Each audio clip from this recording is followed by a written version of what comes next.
Oluvannyuma lwa bannayuganda abawera ddala 35 ku buli 100 okufa amasannyalaze buli mwaka, ekitongole ekigasasaanya Kiwumeme kisazeewo kitandikewo kaweefube w'okunoonyereza abo bonna abeenyigira mu bikolwa bino eby'okubba amasannyalaze. Akulira eby'emirimu mu kitongole kino, Nsubuga Florence, ategeezezza nga bwe bataddewo kaweefube w'okunoonya n'okufeffetta abo bonna abeenyigira mu bikolwa eby'okubba amasannyalaze.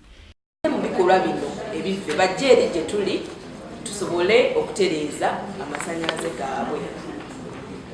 Wabula kino ekitakolebwa, ffe nga Umeme tujja kujja eyo tuyina kye bayita leero tekinologi nga tusobola okulaba abo bonna ababba amasannyalaze. Nsubuga agamba nti okubba amasannyalaze kimenya mateeka kyokka ng'ekisinga okwenyamiza be bamu ku bakozi baabwe n'abo ab'amakampuni amanene okwenyigira mu kikolwa kino.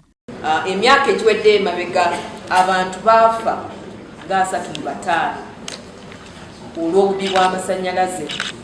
Emirimu mingi gikosebwa olw'obubi bw'amasannyalaze kubanga abantu bwe baba babba amasannyalaze gavaako. Ffe nga Umeme tuzze olunaku olwaleero okuba omulanga eri abantu bonna okulekeraawo okubba amasannyalaze n'obubi bwa transformer ne waya. Ono kati agamba nti bakukozesa tekinologiya ow'omulembe okuzuula abo bonna abagaanye okutereeza enfuna yaabwe ey'amasannyalaze ennungamu.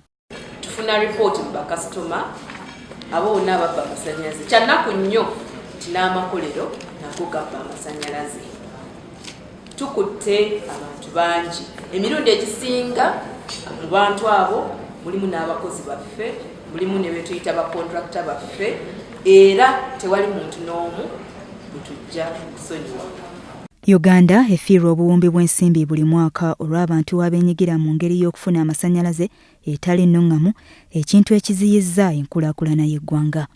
Namitala Joyce, WBS TV, Kampala.